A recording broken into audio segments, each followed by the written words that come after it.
Food delivery करने वाले कर्मचारियों और कैब सर्विस यानी ओला उबर में काम करने वाले लाखों करोड़ों कर्मचारियों को सरकार पेंशन और स्वास्थ्य सेवा जैसे सामाजिक सुरक्षा लाभ देने की तैयारी कर रही है। इसके लिए सरकारी स्तर पर पॉलिसी बनाई जा रही। अब क्या है सरकार की तैयारी? देश के केंद्रीय श्रम मंत्री मनसुख मांडविया ने इस पूरे मामले पर क्या कहा?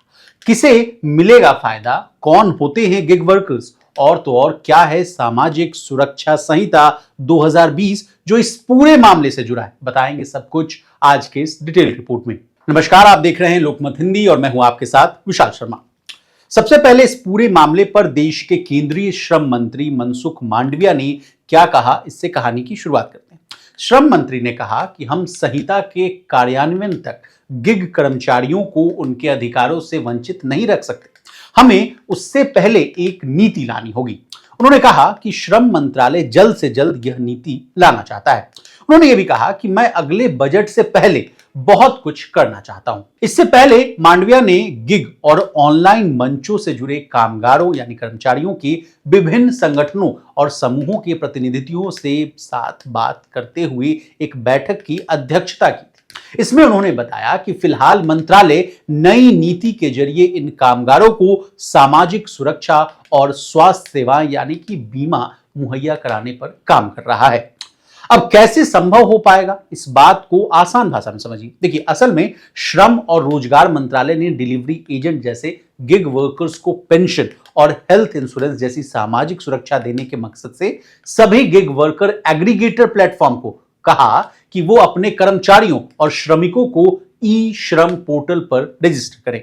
इस संबंध में मंत्रालय ने एक स्टैंडर्ड ऑपरेटिंग प्रोसीड्योर यानी जिसको कि आप एसओपी के नाम से जानते हैं उसकी भी बात बताई। इसमें एग्रीगेटर की जिम्मेदारियों को रेखांकित यानी कि आउटलाइन किया गया है। सरकार की तरफ से जारी एसओपी के तहत श्रमिकों को ई श्रम पोर्टल पर रजिस्टर कराने की जिम्मेवारी भी जो है एग्रीगेटर को ही दी गई।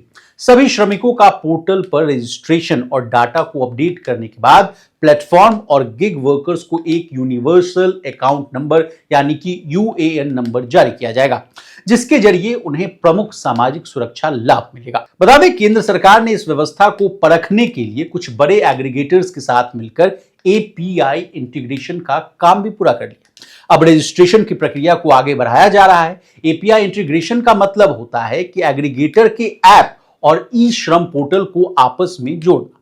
इससे एग्रीगेटर आसानी से श्रमिकों का पोर्टल पर रजिस्ट्रेशन कर पाएंगे। इसके अलावा केंद्र सरकार ने एग्रीगेटर्स को यह भी निर्देश दिया है कि वे कामगारों का जो डेटा है नियमित रूप से अपडेट करते रहे।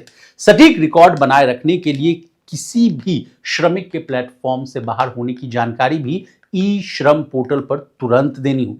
आपकी जानकारी के लिए बता दें कि श्रमिकों और एग्रीगेटर्स की मदद और ज्यादा जानकारी के लिए सरकार ने टोल फ्री नंबर 14434 भी जारी किया है। इस नंबर पर कॉल करके आप पंजीकरण यानी रजिस्ट्रेशन से जुड़ी किसी भी तकनीकी समस्या को हल करने में आपको बहुत मदद मिलेगी। अब कौन होते हैं गिग वर्कर, ये जानिए। देखिए, गिग वर्कर ऐसे कामगारों को कहा जाता है जो स्वतंत्र रूप से या सब कॉन्ट्रैक्टर के तौर पर काम करते हैं। इन्हें नौकरी को लेकर किसी तरह की सुरक्षा नहीं मिलती। अमेजन, फ्लिपकार्ट, स्विगी, जोमैटो जैसे प्लेटफॉर्म्स के जरिए डिलीवरी करने वालों से लेकर अर्बन कंपनी के प्लम्बर, पेंटर और बार्बर इस श्रेणी में आते हैं। ये कंपनियां इन्हें काम देती हैं, लेकिन नौकरी के तौर पर पीएफ, पेंशन और मेडिक्लेम जैसी सुविधाएं नहीं मिलती।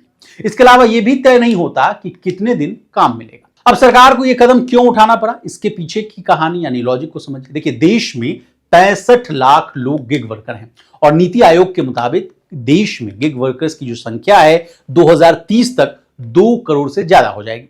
गिग वर्कर्स को रोजगार के औपचारिक दायरे में लाने के लिए सरकार ने पहली बार 2020 में सामाजिक सुरक्षा संहिता के तहत गिग वर्कर्स और प्लेटफॉर्म वर्कर्स को डिफाइन किया था। इसके बाद नीति आयोग ने जून 2022 में अपनी report India's booming gig and platform economy में बताया कि देश में गिग और प्लेटफॉर्म वर्कर की संख्या जो है करीब 77 लाख है, जो 2030 तक बढ़कर 2.35 करोड़ हो जाएगी।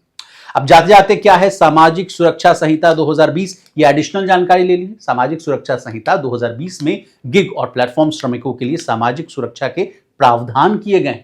खासतौर पर लाइफ और accidental cover, health insurance, maternity benefit और वृद्धावस्था पेंशन के उपाय किए गए। संहिता में इन वर्कर्स के सामाजिक कल्याण से जुड़ी योजनाओं की फाइनेंसिंग के लिए सामाजिक सुरक्षा फंड स्थापित करने का भी प्रावधान किया गया। इसके अलावा धारा 113 में असंगठित श्रमिकों यानी जो अनऑर्गेनाइज सेक्टर में काम करते हैं, गिग और प्लेटफॉर्म श्रमिकों का ई श्रम पोर्टल पर पंजीकरण यानी रजिस्ट्रेशन का प्रावधान भी किया गया। अब हमने आपको गिग वर्कर्स से जुड़ी हुई तमाम बातों से आपको अपडेट कर दिया है। आपको हमारी ये रिपोर्ट कैसी लगी कमेंट करके जरूर बताइएगा। इसी तरह देश और दुनिया और बिजनेस से जुड़ी तमाम ताजा तरीन खबरों के लिए बने रहिए हमारे साथ। देखते रहिए लोकमत हिंदी।